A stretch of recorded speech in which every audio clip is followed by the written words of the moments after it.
Bienvenidos a Club de Prensa en NTN 24. Transmitimos desde Washington, solamente a 3 cuadras de la Casa Blanca, y al final de este programa, ustedes no lo olviden, lo pueden ver en nuestra página de Facebook o por nuestra cuenta de Twitter, y si quieren escuchar el audio, lo encontrarán en SoundCloud. Les doy la bienvenida a los invitados hoy a Club de Prensa. En primer lugar, el corresponsal del diario O Globo de Brasil, Enrique Gómez Batista. Bienvenido a esta mesa, Enrique Gómez. Muchas gracias, Juan.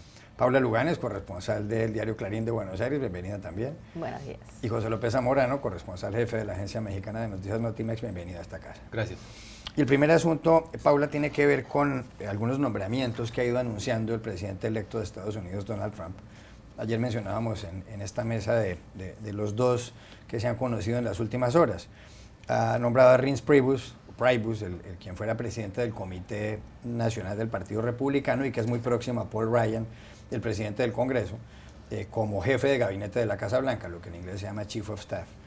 Pero ha hecho otro nombramiento que mencionábamos ayer también, y es que ha designado como estratega principal y consejero senior, y además lo ha puesto en el anuncio al mismo nivel del jefe de gabinete de la Casa Blanca, a Steve Bannon, un hombre que estudió en la Escuela de Negocios de Harvard y que era el presidente de Breitbart News, una página web de noticias muy de derechas. Lo que pasa con el señor Bannon es que, y así lo menciona hoy el editorial del periódico The New York Times, que no es precisamente muy partidario de Donald Trump, pero se menciona en toda la prensa, incluso internacional, dicen que este es un hombre racista, sexista, nativista, supremacista. Y hay comentarios del señor Bannon que han publicado aquí. Por ejemplo, en algún momento dijo: el control de la natalidad hace que las mujeres no sean tan atractivas y que además sean locas. Eso dijo en algún momento. Dijo que la bandera confederada, la del sur de Estados Unidos, una bandera con tintes racistas, es una herencia gloriosa de este país. Y además ha recibido el respaldo de personas como David Duke, quien fuera uno de los líderes del Ku Klux Klan, el señor Bannon. Al final dice el New York Times que este es un hombre con una ideología tóxica, y se pregunta en el editorial, o dice: hombre, si ustedes creyeron que el señor Donald Trump, el presidente electo, dejó atrás el racismo, pues piénseselo 2 veces con respecto a este nombramiento. Tiene razón este periódico, tiene razón la prensa, tienen razones las asociaciones y gremios sociales que han criticado el nombramiento del señor Bannon. ¿Demuestra con esto Trump que es un racista? Bueno, hay datos objetivos que vos los estás nombrando ahí muy bien y que han salido estas últimas horas en toda la prensa internacional de los antecedentes del sitio tan polémico e incendiario, ¿no? Él mismo reconoce que el Breitbart News es una plataforma de la alt-right, que esta derecha alternativa que aparentemente era un movimiento un poco nebuloso que no se sabía muy bien, no debería, de extrema derecha, pero bastante outsider, bastante fuera de lo que era la gran corriente republicana, que era más conservadora, más moderada en ese sentido.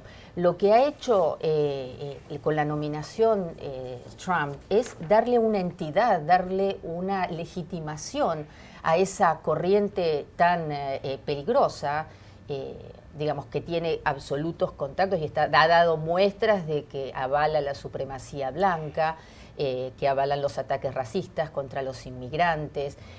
Creo que en ese caso reside el peligro. Probablemente lo haya hecho, seguramente lo haya hecho como para contrarrestar la figura del presidente del Comité Nacional Demócrata, que es un moderado, que va a darle buenos vínculos con el Congreso. Es alguien que él realmente necesita. Ha nombrado en ese caso una figura del establishment, pero Trump a partir de ahora va a tener que jugar ese doble juego. Por un lado necesita el establishment partidario para poder gobernar en el Congreso, pero a la vez necesita dar una respuesta a esas bases enojadas, furiosas, que lo votaron y que querían un cambio.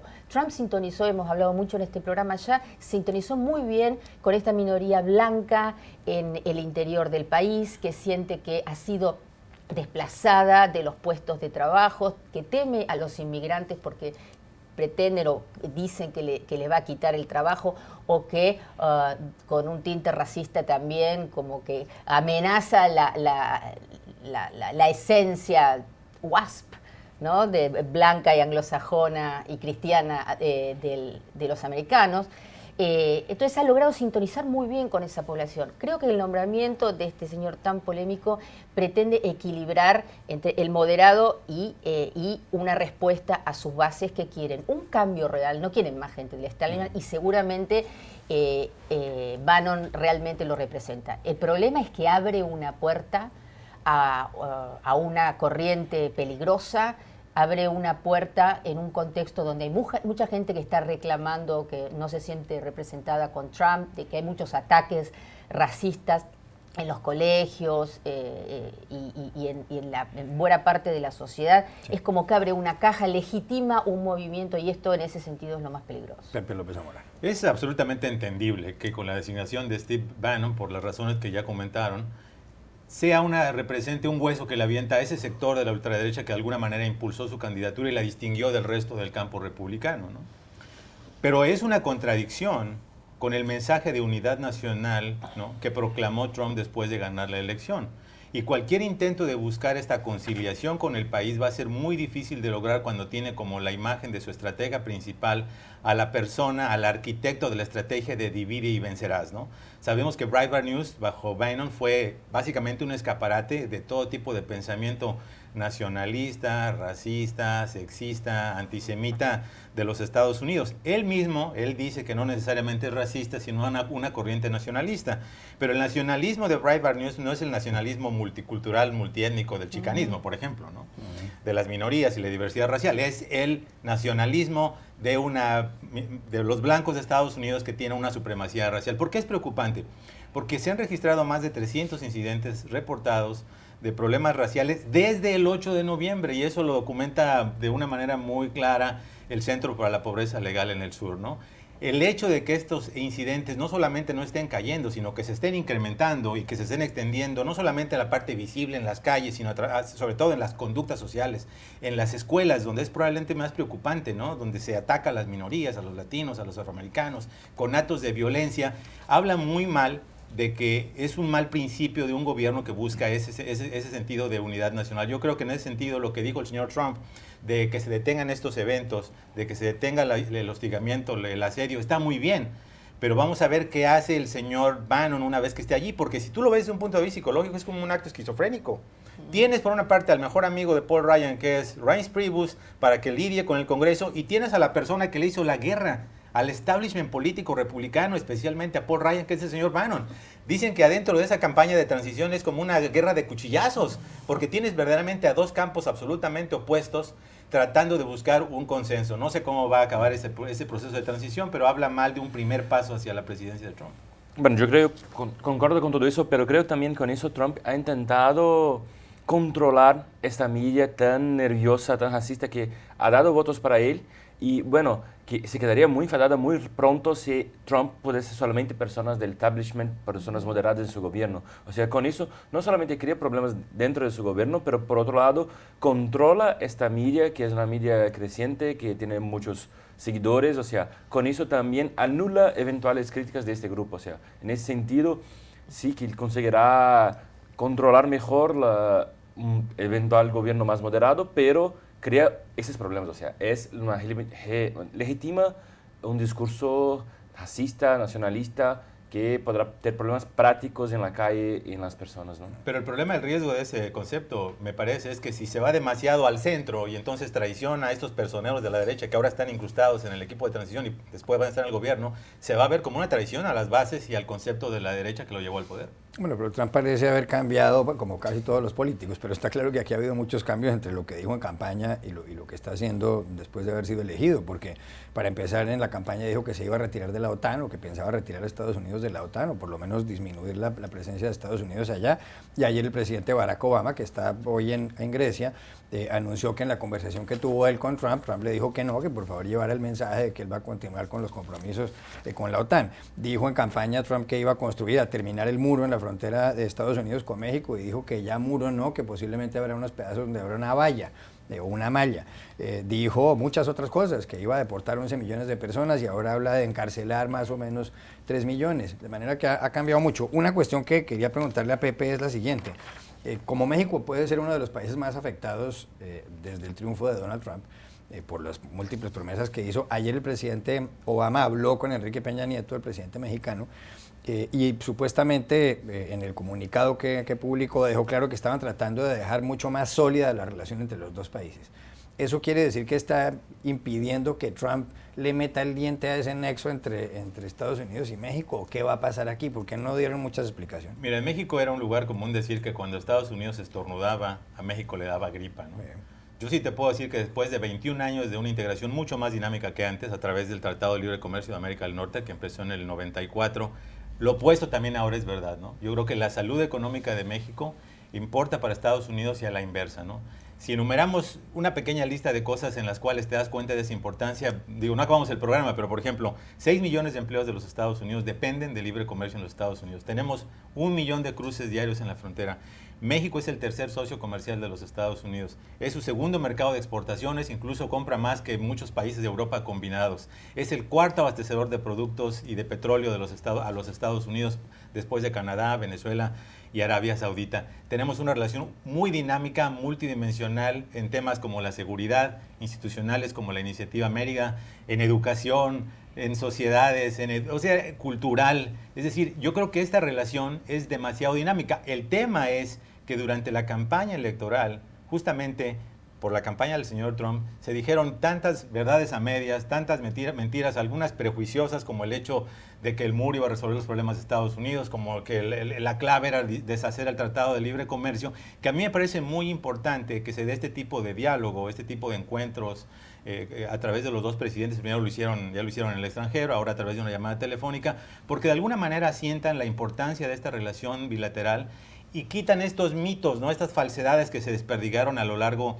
de toda la campaña. Ahora, como bien tú decías, no es lo mismo hacer campaña que gobernar, ¿no? Y ayer el presidente Barack Obama creo que fue muy claro en mandarle ese mensaje al señor Trump cuando le dijo, bueno, ya las frases cortas pasaron, ahora la presidencia es un lugar donde la realidad te despierta de inmediato. Le dijo que esta idea de, por ejemplo, revertir el Tratado de Libre Comercio de América del Norte no es una cosa tan sencilla. Ya están formadas las cadenas de abasto de Estados Unidos. Si tú le impones un arancel o quitas el tratado y elevas nuevamente los aranceles, pues las autopartes que vienen desde México le van a costar más caro a las manufactureras de los Estados Unidos.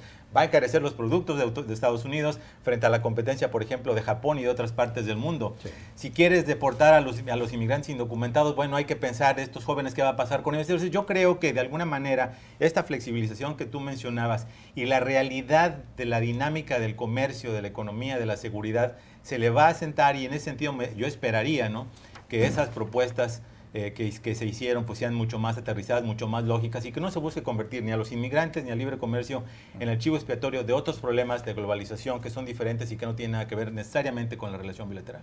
Ya regresamos para hablar de Argentina y de Brasil en Club de Prensa. Volvemos a Club de Prensa en NTN 24 desde Washington. Paula, hay noticias en Argentina.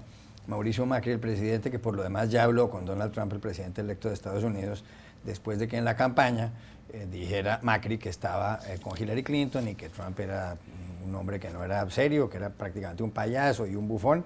Habían tenido negocios, incluso cuando Macri tenía 24 años, Trump les pagó $600 millones a los Macri por unos solares, unos lotes en Nueva York. Eso por una parte, pero por otra, Macri ha decidido eliminar el helipuerto que hay en la Casa Rosada, en el Palacio en Buenos Aires, helipuerto del cual huyó en el año 2001 en un helicóptero Fernando de la Rúa, el presidente, y en 1976 huyó la señora Martínez de Perón cuando le dieron el golpe de Estado. Y en lugar del helipuerto van a poner un huerto, con lo cual van a poder sembrar verduras para que coman en la Casa Rosada.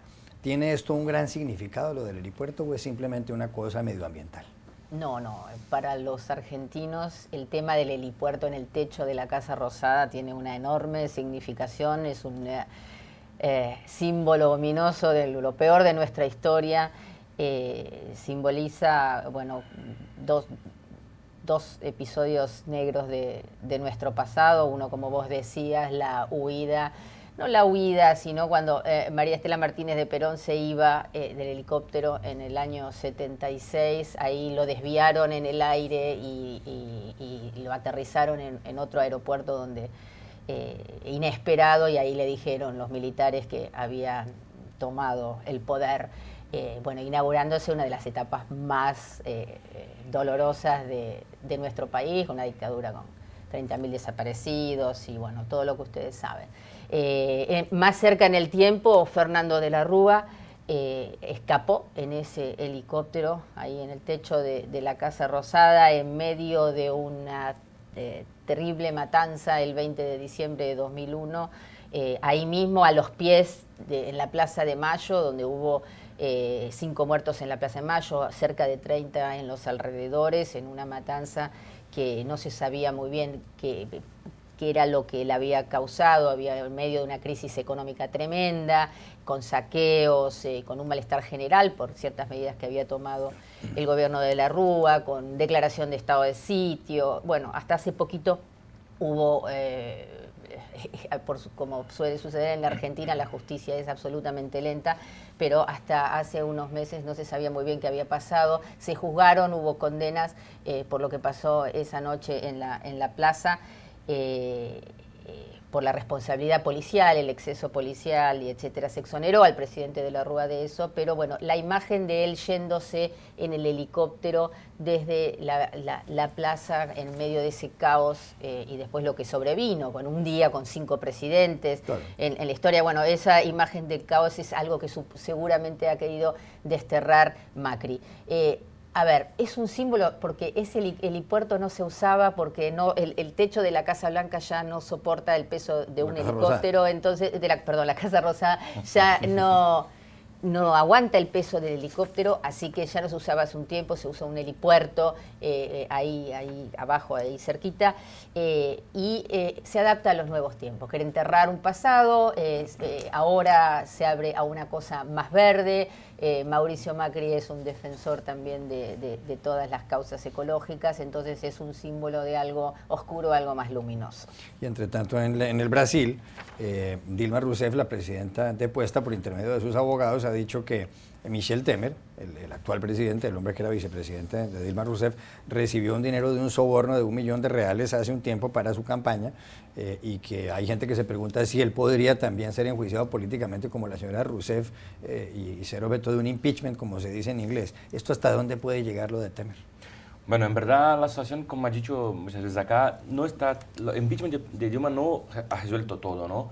Tiene sí un juicio abierto sobre la campaña de los dos. Tenemos que recordar eso, que Temer era el vicepresidente de Dilma y que ahora sí apareció un cheque de $1 millón como $300.000 en nombre de Michel Temer. Temer ha dicho incluso ayer en una entrevista que este cheque no es un problema, que fue legal, que está todo documentado, pero unos empresarios han dicho hace unos meses que este dinero es parte de la propina de Petrobras. O sea, es la primera vez... sobornos. Sí, el soborno, sí. El primero es que el nombre de Temer entra con un documento en el soborno de Petrobras. Esto puede generar la casación de toda la campaña de Dilma y Temer. Y si eso ocurre hasta diciembre, podrán tener nuevas elecciones en Brasil. Si fuera después, elecciones indirectas para presidente hasta 2018. Está todo muy nebuloso aún. ¿Cómo serán los próximos pasos de eso? Probablemente el tribunal no va a jugar eso hasta diciembre, o sea, la decisión quedará para 2017. Temer ha dicho ayer que respetará las decisiones judiciales, pero la situación de Temer es un poco más diferente de la de Dilma, porque en tribunal es más fácil para él conseguir más plazo, ganar tiempo, o sea, aún está todo en abierto, pero sí vuelve a crecer un poco la nebulosidad en Brasil. Sí. Ya regresamos al Club de Prensa. Volvemos al Club de Prensa en NTN 24 desde Washington para despedirnos porque se acabó el tiempo. Gracias Enrique Gómez Batista por haber estado aquí, Paula Lugones y Pepe López Zamorano. Y a ustedes los espero mañana nuevamente en este programa.